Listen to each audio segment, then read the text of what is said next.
जो agile methodologies हैं, one of the agile methodology is XP. Other जो हमारे पास हैं वो क्रिस्टल मेथोडोलॉजी है, स्क्रम है, मीन्स इस तरह की जो मेथोडोलॉजी हैं। और भी हमारे पास 2-3 मेथोडोलॉजीज हैं, ये लाई करती हैं एजाइल मेथोडोलॉजीज के अम्ब्रेला के अंडर। तो एजाइल का बुनियादी मकसद तो हमने देख लिया है कि ये इंडिविजुअल पे फोकस करता है, कोलैबोरेशन पे फोकस करता है और चेंज रिस्पांस की बात करता है एज कंपेयर टू प्रोसेसेस या डॉक्यूमेंटेशन या कंटेक्ट को फॉलो करने के बजाय एजाइल मेथोडोलॉजी इन चीज़ों पे फोकस करती है। तो अब हम इन ये जो एक्सपी है, एक्सट्रीम प्रोग्रामिंग या क्रिस्टल या स्क्रम, तो इन मेथोडोलॉजीज़ की हम देखते हैं कि ये डॉक्यूमेंट्स में कौन कौन से होते हैं या आर्टिफैक्ट जो प्रोड्यूस होते हैं इन मेथोडोलॉजीज़ में, roles of the members of the development team क्या क्या हैं, कौन कौन से रोल उन्हें एज्यूम करने हैं और कौन सा प्रोसेस फॉलो करते हैं। तो ये जो 3 है, एक्सपी, क्रिस्टल और स्क्रम, इस हर एक में कुछ डॉक्यूमेंट्स जनरेट होते हैं, कुछ रोल्स असाइन होते हैं और कुछ हमारे पास कोई प्रोसेस होता है जो फॉलो किया जाता है। तो जो फर्स्ट वन है XP, which is for extreme programming. Here at slide 3 of lecture 18. Extreme programming originators aim at developing a methodology suitable for object-oriented projects using teams of a dozen or fewer programmers in one location. तो extreme programming का M क्या है? ये एक developing methodology है जो कि suitable है फॉर ऑब्जेक्ट ओरिएंटेड प्रोजेक्ट्स और जिसमें टीम्स की जो साइज होगा वो डोजन और फ्यूर प्रोग्रामिंग और वन लोकेशन में। तो ये 3 फीचर्स हैं इसके। एक ऑब्जेक्ट ओरिएंटेड बेस्ड प्रोजेक्ट हो, आपके जो प्रोग्रामर्स हों वो डोजन या उससे फ्यूअर हों और एक लोकेशन पे हों, मीन्स के वन ऑफिस के अंडर, एक ऑफिस में वो काम कर रहे हों। एंड ये जो मेथोडोलॉजी है इसके 5 वैल्यूज़ हैं जिसकी बेस पे ये मेथोडोलॉजी काम करती है। First one is communication, second is simplicity, third one is feedback, fourth one is courage and fifth one is respect. तो ये बिल्कुल जनरलाइज्ड किस्म के इसकी वैल्यूज़ हैं। इन चीज़ों को जहन में रख के एक्सट्रीम प्रोग्रामिंग में सॉफ्टवेयर डेवलपमेंट होगी।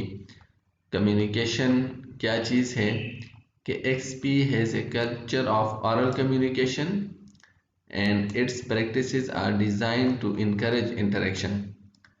कि एक्सपी मेथोडोलॉजी में क्या एज्यूम किया जाता है कि जो आपका कल्चर होगा वो ऑरल कम्युनिकेशन होगा, ऑरल कम्युनिकेशन बेस्ड होगा और इंटरेक्शन को जो है वो इनकरेज किया जाएगा। अभी जिस तरह आप एक प्रोजेक्ट के बारे में मीन्स कि आपके जहन में ये बातें थी क्या है, कैसे करना है, ठीक है, तो ऐसी मीन्स के यही एक्सपी यही इनकरेज करता है कि आप इंटरेक्शन करें, अपनी चीज़ को क्लियर करें, टीम मेंबर ऑरल कम्युनिकेशन एक दूसरे के साथ करें, ये इस कल्चर को प्रमोट करता है। And communication values is based on the observation that most project difficulties occur because someone should have spoken with someone else to clarify a question, collaborate or obtain help. तो communication पे क्यों focus किया जाता है? इस observation की base पे कि जो मोस्ट प्रोजेक्ट डिफ़िकल्टीज अगर होती हैं, अक्सर प्रोजेक्ट में जो डिफ़िकल्टी अगर होती है मीन्स कि वो ख़त्म हो सकती थी अगर someone should have spoken with someone else. अगर कोई एक किसी दूसरे से बात कर लेता तो वो जो कन्फ्यूजन थी, मिसकंसेप्शन थी, वो ख़त्म हो सकती थी, कोई क्वेश्चन था किसी के जहन में, कोई कोलैबोरेशन रिक्वायर्ड थी या कोई और हेल्प रिक्वायर्ड अगर था, तो कम्युनिकेशन के थ्रू वो मसला सॉल्व हो सकता था। अब ये बिल्कुल जनरल लाइफ में भी यही चीज़ अप्लाई होती है। अक्सर हमारे मसले मसाइल जो होते हैं वो कम्युनिकेशन गैप की वजह से होते हैं। अगर हमारी फ्रीली कम्युनिकेशन हो तो ये मसले मसाइल ना होते। The problems with projects can invariably be traced back to somebody not talking to somebody else about something important।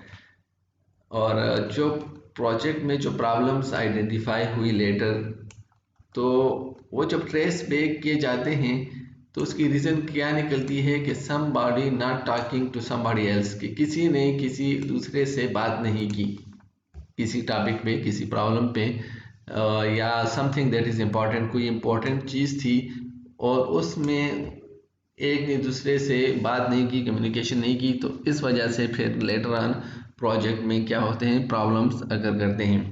तो एक्स भी क्या कहता है कि इस बैरियर को ख़त्म करना चाहिए। आपने क्या करना चाहिए, कम्युनिकेशन को प्रमोट करें, कम्युनिकेशन को इंक्रीज करें। ये इसका फर्स्ट प्रिंसिपल है, फर्स्ट वैल्यू है इसकी। Second is simplicity. सिंप्लिसिटी क्या है कि design the simplest product that meet the customer needs, कि आपने कस्टमर नीड्स को फोकस करना है और उसके लिए सिंपलेस्ट से सिंपलेस्ट प्रोडक्ट बनाएं। मीन्स अपने प्रोडक्ट को कम्युनिकेट करने की ज़रूरत नहीं है। अगर आपका काम किसी सिंपल प्रोडक्ट डेवलपमेंट से होता है तो सिंपल बनाएं और कस्टमर नीड को जो मीट करें, तो अपने डिज़ाइन को सिंपल रखें। An important aspect of the value is to only design and code what is in the current requirements rather than to anticipate and plan for unstated requirements। और important aspect इसमें क्या है कि आप सिर्फ design और code करें जो करंट रिक्वायरमेंट में है। ठीक है, अब आप अगेन इस बात की सिमिलरिटी इससे देख लें कि मैंने भी आपको जिस तरह कहा है कि प्रोजेक्ट प्रपोजल लिखें। ठीक है, तो ये सिंपल सी बात है और सिर्फ इतनी ही बात है, लेकिन आप लोगों को जो कंसर्न आ रहा है वो प्रोजेक्ट प्रपोजल पे नहीं आ रहा, बल्कि आप कह रहे हैं कि अच्छा ये जब हम इम्प्लीमेंटेशन करेंगे तो कैसे, तो आपकी सारी जो फोकस है, सारी जो परेशानी है वो इम्प्लीमेंटेशन से रिलेटेड है कि अच्छा हम कोई ऐसा प्रपोजल कैसे बनाएं जो बाद में इम्प्लीमेंट ना हो या इस तरह की, तो सारी टेंशन आपकी इम्प्लीमेंटेशन की है।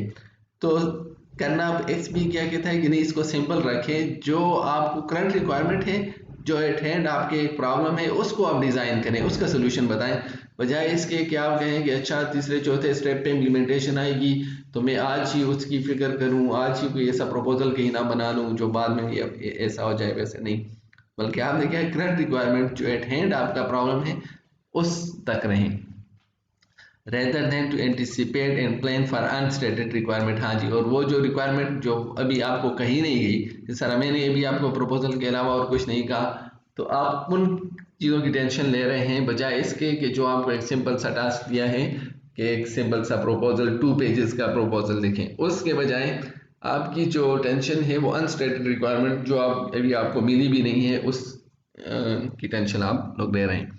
तो एक्सपी क्या कहता है कि इसको सिंपल रखें, जो आपकी कस्टमर नीड्स हैं सिर्फ उस पर फोकस रहें और जो करंट रिक्वायरमेंट है सिर्फ उस पर फोकस रहें। तीसरी जो वैल्यू है, तीसरा जो प्रिंसिपल है एक्सपी का, दैट इज फीडबैक, कि development team obtains feedback from the customer at the end of each iteration and external release, कि जो आप कोई मॉड्यूल या जो भी वर्क प्रोडक्ट आप रिलीज करते हैं कस्टमर को, उसके हर एक्सटर्नल रिलीज पे आप क्या करें, अपडेट करें कस्टमर से फीडबैक, एंड वो जो फीडबैक है उसकी बेस पे आप डिराइव करें नेक्स्ट आइटरेशन को। मीन्स कि अभी आप प्रपोजल सबमिट करेंगे तो मैं आपको फीडबैक दूंगा और उस फीडबैक की बेस पे फिर आपने नेक्स्ट आइटरेशन करनी है, नेक्स्ट काम आपने करना है। Additionally there are very short design implementation feedback loops built into the methodology by programming and test driven development. और इसके साथ एक्सपी में क्या है कि बहुत शार्ट डिज़ाइन और इम्प्लीमेंटेशन फीडबैक लूप्स हैं। आपने अपनी डिज़ाइन और इम्प्लीमेंटेशन के जो फीडबैक लूप्स हैं वो शार्ट रखते हैं, मीन्स कम टाइम में आप बार बार कस्टमर से फीडबैक लें। और साथ में ही आपने जो टेक्निक इसके लिए अप्लाई करनी है वो पेयर प्रोग्रामिंग और टेस्ट ड्रिवन डेवलपमेंट है। पेयर प्रोग्रामिंग ये है कि आपके जो दो प्रोग्रामर्स हैं वो दो प्रोग्रामर्स बैठें और एक उनमें प्रोग्राम करें, दूसरा उसको मॉनिटर करे और उनकी अपनी एक तरह से एक फीडबैक मैकेनिज्म हो दो दो प्रोग्रामर्स का। और इसी तरह जो डेवलपमेंट आप कर रहे हैं वो टेस्ट ड्रिवन हो कि जो आप बना रहे हैं कोई चीज़ साथ में उसको टेस्ट भी करते जाएं या उसको वेरीफाई करते जाएं या उसको रिव्यू करते जाएं, वो आप साथ साथ करते जाएं। Fourth is the courage. जो फोर्थ प्रिंसिपल है कि other three values allow team to have courage in its action and decision making. आपने जो टीम मेंबर्स हैं उनमें करेज होना चाहिए कि, और वो करेज आता है ये जो ऊपर हमने तीन वैल्यूज पढ़ी हैं, फीडबैक, सिंपलिसिटी और कम्युनिकेशन, इनके थ्रू एक टीम मेंबर में करेज आएगा। देखिए अगर वो साथ साथ चीज़ों को फीडबैक ले रहा है कस्टमर से या पेयर प्रोग्रामिंग या टेस्ट ड्रिवन डेवलपमेंट कर रहा है तो नेचुरली उसमें क्या आएगा, उसमें करेज आएगा कि अच्छा मैं ठीक काम कर रहा हूँ और कस्टमर से या अपनी टीम से उसको वेरीफाई कर रहा हूँ। तो ये चीज़ आती है इन थ्री वैल्यूज की बेस पे, ये चौथी चीज़ ऑटोमेटिकली समाओ आना शुरू हो जाती है। For example the development team might have the courage to resist pressure to make unrealistic commitments. हाँ, और ये करेज भी डेवलपमेंट टीम में आती है कि वो रेजिस्ट करे प्रेशर को टू मेक अनरियलिस्टिक कमिटमेंट। ये नहीं कि आपको कस्टमर या जो मैनेजर्स हैं वो कोई अनरियलिस्टिक कमिटमेंट का कहें, ऐसा काम कहें जो या तो इम्पॉसिबल हो या अगर पॉसिबल हो भी हो लेकिन आपके पास के करने के लिए टाइम ना हो या आपको और रिसोर्सेज उसके लिए चाहिए। तो ऐसी कमिटमेंट को जब आप में करेज होगा तो आप उसको रेजिस्ट कर सकेंगे। तो ये चौथी वैल्यू होनी चाहिए मीन्स कि आपकी डेवलपमेंट टीम में। और fifth one is respect. Team member need to care about each other and about the project. तो ये एक मॉरल चीज़ है कि रिस्पेक्ट होनी चाहिए बिटवीन द टीम मेंबर्स और अबाउट द प्रोजेक्ट। ठीक है, मीन्स के दोनों को एक इथिकल रिस्पॉन्सिबिलिटी समझनी चाहिए इसको। ठीक है, और हर एक जो है दूसरे को रिस्पेक्ट दे, उस के जो काम को एक्नॉलेज करे। मीन्स के अगर कोई मैनेजर है तो उसको भी अपने टीम मेंबर्स को के काम को एक्नॉलेज करना चाहिए, उसको अप्रिशिएट करना चाहिए, उनको रिस्पेक्ट देनी चाहिए। तो इससे एक जनरल एक पॉजिटिव साइकोलॉजी बनती है टीम की। तो ये 5 इसकी वैल्यूज़ हैं।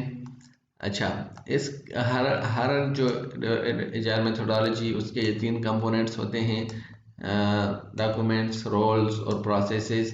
सो एक्सपी इन जनरल तो हमने पढ़ लिया कि किस चीज़ का नाम है, कि ये 5 वैल्यूज़ का नाम है कि आप डेवलपमेंट इन 5 वैल्यूज़ को जहन में रख के आपकी टीम जो होती है इन 5 वैल्यूज़ के मुताबिक अपने काम को, अपनी सॉफ्टवेयर डेवलपमेंट को करती है।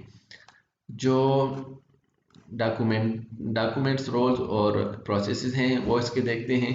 डॉक्यूमेंट्स या डिफेक्ट्स भी हम कहते हैं एक्सपी में, वो क्या हैं कि in general XP relies on documentation via oral communication, the code itself and tacit knowledge transfer rather than written documents and artifacts. तो एक्सपी रिलाई करता है डॉक्यूमेंटेशन पे, लेकिन वो एक ख़ास किस्म की डॉक्यूमेंटेशन है। ठीक है, वो डॉक्यूमेंटेशन मीन्स के रिटन डॉक्यूमेंट्स नहीं होते, बल्कि वो डॉक्यूमेंटेशन एक तरह से जो ऑरल कम्युनिकेशन होती है उस पे वो उसको एज ए डॉक्यूमेंट वो ट्रीट करता है। और कोड इटसेल्फ को, चूँकि code is the main component of the software, तो कोड पे रिलाई करता है। और जो टेसिट नॉलेज होती हैं जो between the team members transfer होती हैं विद वाया ओरल कम्युनिकेशन या डिस्कशन के थ्रू, उन पे एक्सपी रिलाई करता है as compare to rather than written documents और आर्टिफैक्ट्स पे। इसका मतलब यह है कि XP में रिटन डॉक्यूमेंट्स और आर्टिफैक्ट्स को कम इम्पोर्टेंस दी जाती है और जो ऑरल कम्युनिकेशन है, जो कोड itself है, उन चीज़ों की इम्पोर्टेंस ज़्यादा है, उन पे ही रिलाई किया जाता है। However, while oral communication may work for small group, it is not a recommended procedure for large system. Highly risk system are system that require auditability for legal or software reliability engineering reason. लेकिन इसमें ये एक बात है कि जो ऑरल communication होती है ये स्मॉल ग्रुप्स के लिए तो ठीक है, उसमें तो बहुत अच्छा काम करती है, लेकिन रिकमेंडेड नहीं है फॉर लार्ज सिस्टम या जिसमें हाई रिस्क हो, ठीक है, या सिस्टम जिसमें ऑडिटेबिलिटी फॉर लीगल या सॉफ्टवेयर रिलायबिलिटी इंजीनियरिंग की जिसमें ऑडिट होना होता है, क्योंकि ऑडिट जो है वो ज़ाहिरी बात है कि वो ऑरल चीज़ों पे नहीं हो सकता, उसके लिए आपके पास डॉक्यूमेंटेशन होनी चाहिए। तो मीन्स के डॉक्यूमेंटेशन जो है वो स्मॉल टीम के लिए तो ठीक है, लेकिन जब ये ऐसे प्रॉब्लम्स आए कि या आपका सिस्टम लार्ज हो या उसमें हाई रिस्क हो या ऑडिटेबिलिटी हो, वो लीगल ऑडिटेबिलिटी उसके रिक्वायर्ड हो, तो ज़ाहिरी बात है वहाँ पे हम ऑरल कम्युनिकेशन पे रिलाई नहीं कर सकते, वहाँ पे तो रिटन डॉक्यूमेंट्स ही चाहिए होंगे। So in these cases, the following tools may be used to be more formally managed, recorded, preserved, and regularly revisited as part of more formal and traceable XP process. तो हमारे पास जो documents या artefacts होते भी हैं XP में, वो following tools हैं बेसिकली, वो फॉलोइंग डॉक्यूमेंट्स हैं जो जिनको ज़्यादा फॉर्मल तरीके से मैनेज, रिकॉर्ड या रिविज़िट करना पड़ता है इस XP प्रोसेस में। और वो कौन से हैं कि यूज़र स्टोरी कार्ड्स हैं, टास्क लिस्ट हैं, CRC कार्ड्स हैं, कस्टमर एक्सेप्टेंस टेस्ट हैं एंड विजिबल वॉल ग्राफ्स। ये वो डॉक्यूमेंटेशन की लिस्ट है, ठीक है। तो इसमें देखें सारे वो बिल्कुल टू द पॉइंट बातें हैं कि हमारे पास स्टोरी कार्ड्स होने चाहिए, टास्क लिस्ट होने, CRC कार्ड। तो यूजर स्टोरी कार्ड्स क्या हैं कि paper index cards which contains brief requirements, features, fixes, non functional description. आपके पास ब्रीफ डिस्क्रिप्शन होनी चाहिए आपकी फीचर्स की या नॉन फंक्शनल या फिक्सेस की, और वो पेपर पे रिटन होने चाहिए। The user story card are intentionally not a full requirement statement but are instead a commitment for further conversation between developer and the customer. So developer और customer के दरमियान जो हम जिन चीज़ के थ्रू कम्युनिकेशन करते हैं वो फुल पूरा एक प्रपोजल नहीं होना चाहिए, बहुत बड़ा लंबा चौड़ा डॉक्यूमेंट नहीं होना चाहिए, बल्कि यूजर स्टोरी कार्ड्स होने चाहिए, मीन्स के स्मॉल डॉक्यूमेंट्स होने चाहिए जो जिसमें आपकी वो रिक्वायरमेंट्स लिखी हों जो आपके एट हैंड, जिस पे आप काम कर रहे हैं और जिस पे कस्टमर के साथ या जिस साइकिल में है, जिस आइटरेशन में है, और कस्टमर उनके साथ आपके साथ कन्वर्सेशन करे, उस पे ये चीज़ आपके पास होनी चाहिए। और during this conversation two parties will come to an oral understanding of what is needed for the requirement to be fulfilled. तो इस कन्वर्सेशन के दरमियान जो स्मॉल स्टोरी कार्ड्स के थ्रू होगी, टू पार्टीज जो कि डेवलपर्स और कस्टमर हैं, वो एक ऑरल अंडरस्टैंडिंग तक पहुंचेंगी और जो कि रिक्वायर्ड होंगी कि उस पे रिक्वायरमेंट्स को फुलफिल किया जाए। Customer priority and developer resource estimates are added to the साथ में स्टोरी कार्ड्स में ये चीज़ भी डाली जाएगी कि कस्टमर की प्रायोरिटी क्या है और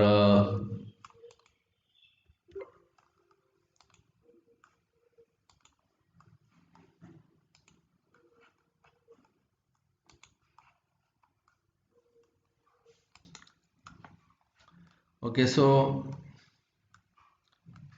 जो दूसरी चीज़ है वो है task list, a list of tasks on half to 3 days in duration for each story, for the user story that are to be completed for an iteration। तो वो टास्क आपने 2-3 दिन के जो टास्क हैं उनको लिस्ट करना है जो आपकी यूज़र स्टोरीज के लिए रिक्वायर्ड हैं ताकि उसको कंप्लीट किया जाए। And task represent concrete aspect of the user story, और टास्क मीन्स कि वो चीज़ें हैं जो यूज़र स्टोरी के कंक्रीट एस्पेक्ट को रिप्रेजेंट करते हैं। Programmers volunteers for task rather than are assigned to task, और प्रोग्रामर जो हों वो वॉलंटियर्स हो टास्क के लिए बजाय इसके कि उनको टास्क असाइन किया जाए। जो तीसरी चीज़ है CRC card. CRC stand for cross responsibility collaboration. So paper index card on which one records the responsibility and collaborator for classes which can serve as the basis of software design। तो इन cards CRC cards में ये भी paper index होते हैं, index card होते हैं जो record करेंगे रिस्पॉन्सिबिलिटी और collaborators of classes which can serve a basis. इस तरह क्लास डायग्राम होती है, उस क्लास डायग्राम में क्लासेस होते हैं तो कौन से क्लासेस की क्या रिस्पॉन्सिबिलिटी है और क्या वो कोलैबोरेशन किसी दूसरे क्लासेस के साथ करेंगे, ये चीज़ इसमें रिकॉर्ड की जाएगी। The classes responsibility and collaborators are identifying during a design brainstorming role-playing season involving multiple developers। So classes उनकी responsibilities और उनके collaborators आइडेंटिफाई किए जाएंगे डिज़ाइन के ब्रेनस्टॉर्मिंग या रोल प्लेइंग सेशन में जिसमें मल्टीपल डेवलपर्स इन्वॉल्व हो सकते हैं। Customer acceptance test for number पे the textual description and automated test case which are developed by the customer। वो automated test cases हैं जो कस्टमर ने डेवलप किए होंगे ताकि वो अपनी एक्सेप्टेंस टेस्ट उस पर अप्लाई करें और हर यूज़र स्टोरी के कंप्लीशन पे उन टेस्ट केसेस के थ्रू कस्टमर अपनी रिक्वायरमेंट्स को वैलिडेट करेगा। ठीक है, सो इसमें टेस्ट होंगे जो कि ऑटोमेटेड टेस्ट केसेस होंगे बाय द कस्टमर और स्टोरी बोर्डिंग यूज़र स्टोरी की वैलिडेशन होगी उस टेस्ट केसेस के थ्रू। जो फिफ्थ चीज़ है this is visible wall graph to foster communication and accountability. Progress graphs are usually posted in team work area. दीवारों पे आपने ऐसे ग्राफ्स बनाने हैं विजिबल जो कम्युनिकेशन को और अकाउंटेबिलिटी को फोस्टर करें और आपके ऑफिस के अंदर वर्क एरिया के अंदर जिस और फर्दर इन प्रोग्रेस ग्राफ्स में इन ग्राफ्स में ये प्रोग्रेस शो की गई हो कि कितनी स्टोरीज कंप्लीट हो गई हैं और कितने टेस्ट केसेस पास हो गए हैं। तो ये चीज़ इन वॉल ग्राफ्स पे होनी चाहिए। तो ये 5 हमारे पास डॉक्यूमेंट्स या आर्टिफैक्ट्स हैं XP में। देन रोल्स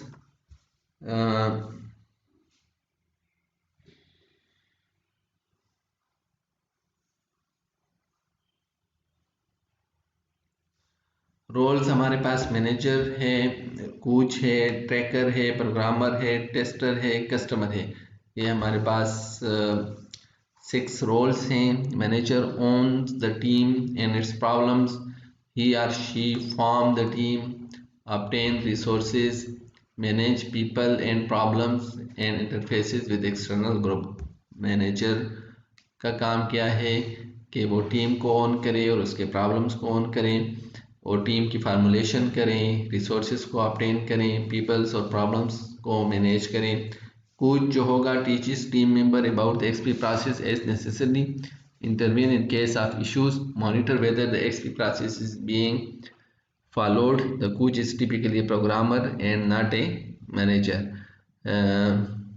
मीन्स कोच आपका जिस तरह किसी टीम का कोच होता है तो वो जब नेसेसरी होता है इंटरवीन करता है, प्रोग्रेस को चेक करता है, चीज़ों को मॉनिटर करता है, ठीक है। और वो एक प्रोग्रामर होता है, एक मैनेजर नहीं होता। Tracker regularly collects user stories and exception test case progress from the developers to create the visible wall graphs. The tracker is a programmer, not a manager or customer. तो tracker भी एक programmer होता है और उसका काम user stories को collect करना, एक्सेप्टेंस टेस्ट केस प्रोग्रेस, कुछ एक्सेप्टेंस टेस्टिंग टेस्ट केसेस को कलेक्ट करना और उसको फिर चेक करना, और वाल ग्राफ जो हैं वो क्रिएट करना और उसको मेंटेन करना, ये ट्रैकर का काम है। प्रोग्रामर जो होगा राइट करेगा टेस्ट को, डिज़ाइन एंड कोड करेगा, रिफैक्टर करेगा, identify and estimate task and stories. This person में आल्सो बी ए टेस्टर। तो प्रोग्रामर टेस्टर भी हो सकता है। एडिशनली वो उसका काम तो मेन क्या है कि कोड करना होता है, डिज़ाइन करना होता है, इवन टेस्ट भी वो राइट करेगा, और identifies and estimate task and stories और टास्क को आइडेंटिफाई और एस्टिमेट करेगा। Then we have tester, help customer write and develop test. This person may also be a programmer. के टेस्टर हेल्प्स करेगा कस्टमर को इन टेस्ट राइट और test की डेवलपमेंट में, और कस्टमर तो write stories and acceptance test, pick stories for a release and for an iteration. Customer stories को राइट करता है और किसी आइटरेशन के लिए कोई स्टोरी पिक करेगा। A common misconception is that the role of the customer must be played by one individual from the customer organization.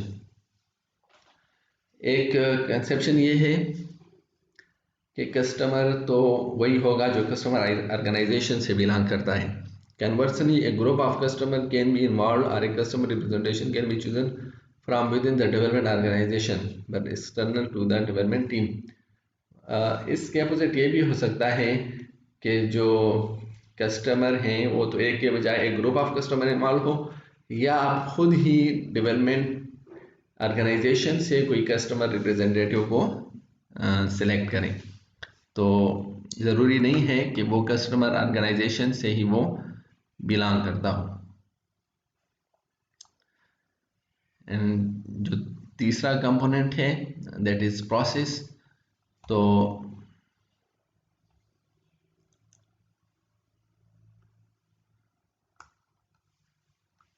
Process जो है एक्सपी का, that is initial version of the XP software methodology publish in 2012, programming centric technical practices. जो XP का initial version है जो 2000 में publish हुआ, उसमें 12 प्रोग्रामिंग सेंट्रिक या टेक्निकल प्रैक्टिसेस थी, और ये these practices interact, counter balance and reinforce each other, और जो एक दूसरे के साथ इंटरेक्ट करती थी, एक दूसरे को रीइंफोर्स करती थी।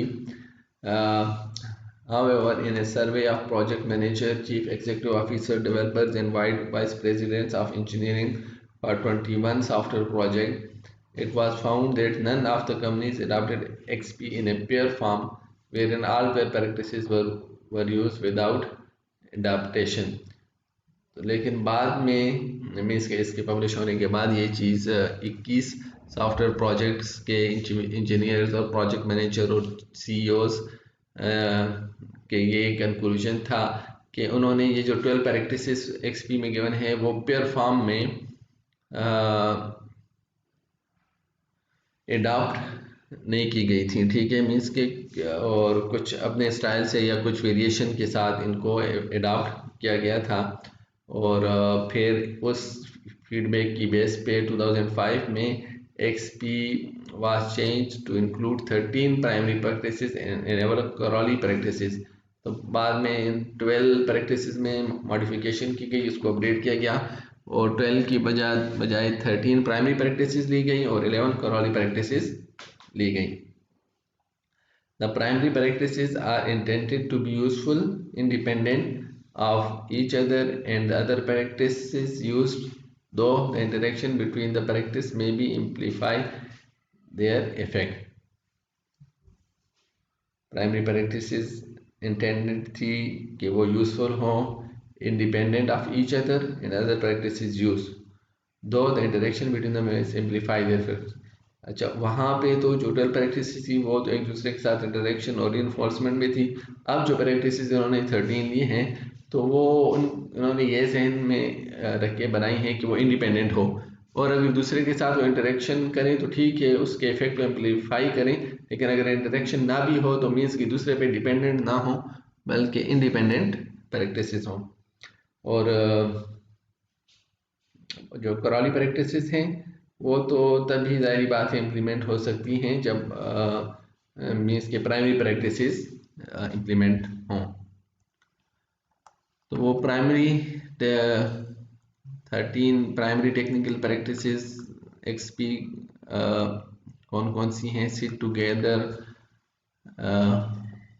पेरी है सिट टुगेदर के होल टीम को एक वन ओपन स्पेस में होना चाहिए, होल टीम होनी चाहिए, utilize a cross functional team for all those necessary for the product to succeed,